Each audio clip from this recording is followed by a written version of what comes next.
რამდენად მოსალოდნელი იყო ეს შედეგები, ჩემთვის ცოტა მოულოდნელი იყო ტრამპის ესეთი ღია მხარდაჭერაც, იმიტომ რომ წინა შემთხვევებში ის ყოველთვის აი პუტინთან თავისი ურთიერთობები დააზღვევდა ხოლმე, ახლაც არ გაულანძღია პუტინი კაცმა რო თქოს, მაგრამ აი თუნდაც ის ფრაზა, როდესაც რუბიო ამბობს, რომ შორი მანძილის იარაღის წარმოება ძალიან მნიშვნელოვნად შეცვლის თავად განწყობებს, რომელიც არის რუსეთში და ეს პუტინზე იმოქმედებს, ტრამპი ამბობს, რომ კიო, ეს ესკალაცია იქნებაო, მაგრამ ეს არის ის მნიშვნელოვანი ნაბიჯი, რომელმაც ომის დამთავრება შეიძლება დააჩქაროს. ეს უკვე ძალიან მნიშვნელოვანი განაცხადია მის თავში უკვე ამ სტრატეგიის ფორმირებასთან დაკავშირებით. საღამომშვიდობის გიორგი, მადლობა მოწვევისთვის.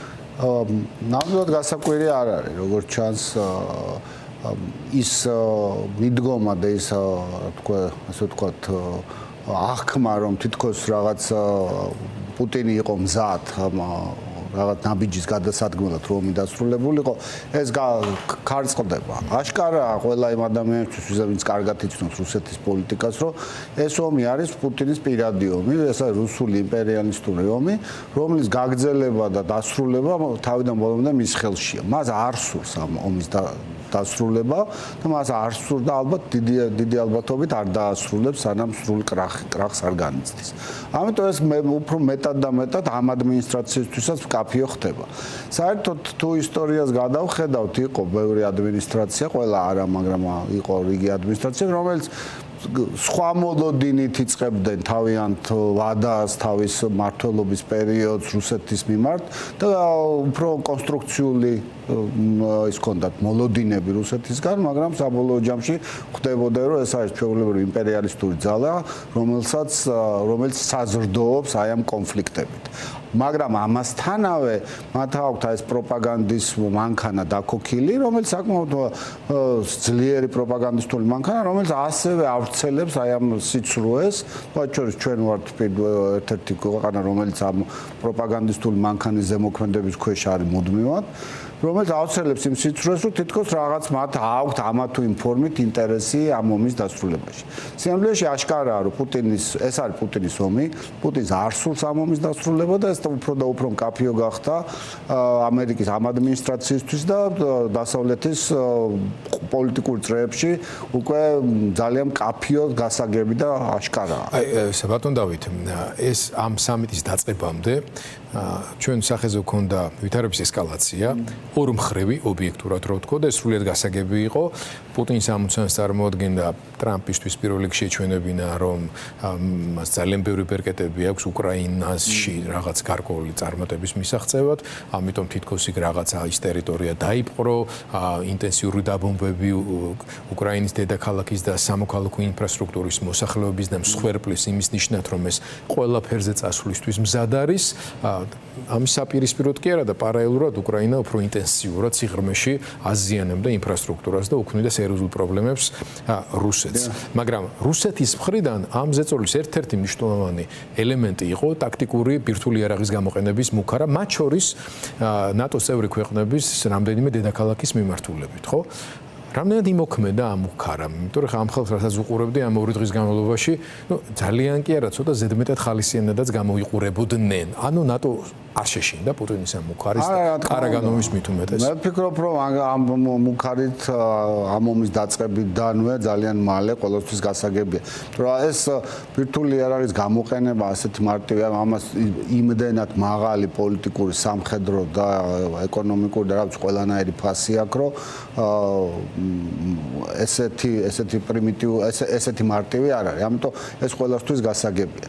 მეორე რა ბუნებრივია, რომ მთელი პოლიტიკა არის მიმართული იმისკენ, რომ მოატყუოს ხალხი, რომ აი თითქოს სამხედრო უპირატესობა აქვს, სამხედრო რაღაცა დამატებით სამხედრო ბერკეტებს ფლობს, რომელიც ზერსულად არაუმოქმედებია და შექმნას ისეთი განცდა, რომ თითქოს აი ეს რეალობა ადგილზე, ომის ბრძოლის ველზე არის განსხვავებული და რუსეთის სრული უპირატესობა, რაც სიმართლეს არ შეესაბამება და უკრაინა არათუ ეფექტურად უმკლავდება რუსულ სამხედრო აგრესიას, არამედ აქ ის მას შესწევს უნარი, რომ სიღრმეში მიაყენოს დარტყმები, რომელიც რუსეთის უნარზე აწარმოოს ეს აგრესიული ომი, ამ უნარს შეამცირებს და საბოლოო ჯამში აიძულებს მას, რომ მშვიდობა ცეცხლის შეწყვეტამდე მიიყვანოს. თუმცა მე ვფიქრობ, რომ ეს როგორც მომხდარა ბევრჯერ რუსეთის ისტორიაში რაღაც მმართველის გაჯიუტება, ესე რაღაცა იმპერიალისტური ამ სურვილებით იმდენად ხდება უკვე თავისუფლ პროპაგანდის თვითონ მსხვერპლი, რომ არასრულებს ამ ომს და ამან შეიძლება ბევრად უფრო მძიმე შედეგები გამოიწვიოს რუსეთისთვის. ამ ომის შედეგები შეიძლება იყოს უფრო მძიმე, რაც უფრო გვიან დაამთავრებს ამ ომს. აი ბატონ დავით, ნატო სამიტის თემა არ მინდა ამოვწუროთ საქართველოს ხსენების გარეშე. საქართველოს საგარეო საქმეთა მინისტრი ანკარაში კი იმყოფებოდა, მაგრამ არა ნატოს სამიტზე. პარალელურად მიმდინარე ერთ-ერთი ასევე საინტერესო და მნიშვნელოვანი ღონისძიება, რომელთაც რაღაც მოკავშირეთა შეკრება ერქვა და თურქეთის ერთ-ერთი ორგანიზაციისა და მიუნხენის კონფერენციის საერთო ორგანიზებით ტარდებოდა. მაგრამ ფაქტია, რომ იქ სადაც ჩვენ წლების განმავლობაში ვიყავით წარმოდგენილები, და არ უნდა დაგვავისდეს, რომ ჩვენ ასე ვთქვათ ნატოს ინფრასტრუქტურასთან და სისტემასთან დაახლოებით სრულიად განსხვავებულ ეტაპზე ვიყავით, ვიდრე ძალიან ბევრი სხვა ქვეყანა, რომელიც ახლა მონაწილეობდა უშუალოდ ნატო სამიტის შეხვედრებში. რაზე მეტყველებს ეს, ოღონდ აი იმდენად ქართული ოცნების შეფასება სიმართლე გითხრათ, დიდად საინტერესო მაყურებლისთვის აღარ არის, უფრო საინტერესოა თქვენი როგორც აი ამ სფეროს გამოცდილი ექსპერტის მნიშვნელოვან თანამდებობებზე ნამუშევარი ადამიანის მოლოდინები, რადგან შავი ზღვის უსაფრთხოებაზე არის ლაპარაკი. ბოლოს და ბოლოს ანკარაში ტარდებოდა ეს სამიტი, ხო?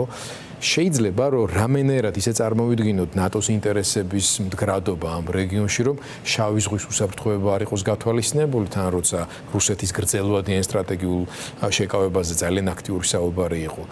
ისე რომ საქართველოს ამაში არ მონაწილეობდეს და ჩვენი ფაქტორი არ იყოს გათვალისწინებული. ახლა ამას ვერ ავწდებით, რომ თუ შევაფასოთ, რომ ეს არის ნამდვილად ყველაფერი გააკეთა ქართულმა ოცნებამ, რომ საქართველოს არ იყოს მოწვეული აქ და წლების განმავლობაში უკანასკნელი, რა ვიცი, მე არ მახსენდება, როდესაც საქართველოს მით უმეტეს თუ თურქეთში ტარდებოდა, გაცილებით უფრო მნიშვნელოვანია ხოლმე, საერთოდ ძალიან მნიშვნელოვანია ხოლმე სად ტარდება, იმიტომ რომ ძირითადად მასპინძელ ქვეყანას ასევე დღის წესრიგის შემუშავებაში გარკვეული როლი აქვს. პრივილეგიები აქვს. უფრო მეტი როლი აქვს, ვიდრე ზოგადად.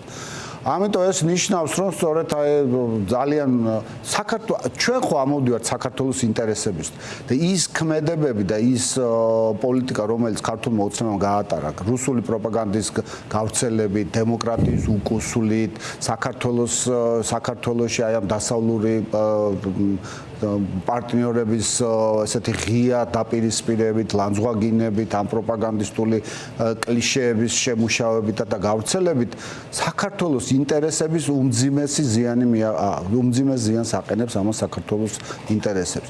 ეს არის დაკავშირებული, რა თქმა უნდა, პირველ ყოვლისა საქართველოს ეროვნულ ინტერესებზე, ეს არის უსაფრთხოების საკითხები.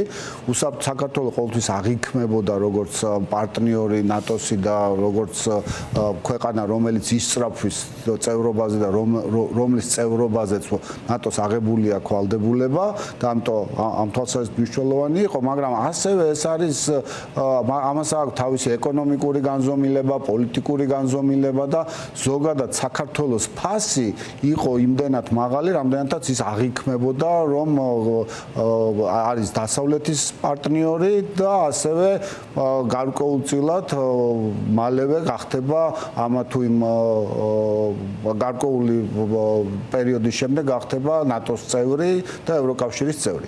ეს აძლიერებდა ეს იყო საქართველოს ეროვნული ინტერესებიდან გამომდინარე და ეს აძლიერებდა საქართველოს რეპუტაციულად ძალიან მაღლა აყენებდა.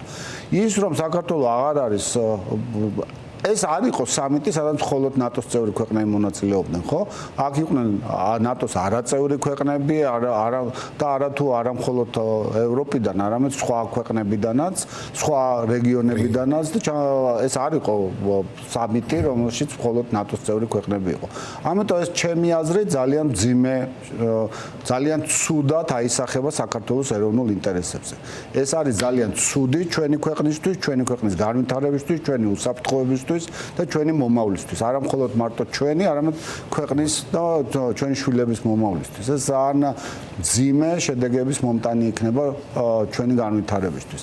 ძალიან თლიანად ახლა ჩემ მეგობართან მქონდა საუბარი და ძალიან საინტერესოა ეს რომ ის რასაც საქართველოში გვაჩეჩებენ როგორც რაღაც ეკონომიკურ განვითარებას სინამდვილეში არის ძალიან მძიმე დამოკიდებულება რუსეთზე. ეკონომიკა თავიდან ბოლომდე მეტად და მეტად ხდება რუსეთზე დამოკიდებული და ეს რუსეთის ეკონომიკა შეიძლება ერთ დღეში ჩამოიშალოს. და თქვენ წარმოიდგინეთ რამხელა ის ილუზიები, რომელიც აქვს რაღაცა კომპანიებს ან იმ ბიზნესმენებს, რომლებიც ეხლა თვლიან ამ რუსეთთან ეკონომიკური ურთიერთობები სარგებელს იღებენ, ამან შეიძლება თლიანად უმძიმესი დარტყმა მიაყენოს ქართულ ეკონომიკას. ძალიან რთულია ამ ეტაპზე იმაზე საუბარი, რამდენად შეიძლება მძიმე იყოს, მაგრამ ეს დამოკიდებულება არა მხოლოდ რუსეთის გავლენას ზრდის ეკონომიკურ დამოკიდებულება, ენერგეტიკული დამოკიდებულების ზრდა, პოლიტიკური და ასე შემდეგ, არამედ მთლიანად საქართველოს განვითარებაზე აისახება ძალიან ნეგატიურად. მადლობა ბატონ დავით, ბოლოს მაინც ვიტყოდი რომ ოპტიმისტური განწყობით შეიძლება შევხედოთ ნატო სამიტის შედეგებს საერთო ჯამში, უბრალოდ ჩვენთვის გულდასაწყვეტი და საწყენია რომ საქართველოს ნამდვილად ოპტიმისტურია, იმიტომ რომ თავდაცვითი პოტენციალი თავისუფალი სამყაროსი 5%-ზე შეთანხმდნენ და თავისუფალი სამყაროს პოტენციალი, თავდაცვითი პოტენციალი ალბათ გაორმაგდება. გაორმაგდება, ისე ეს დიდია.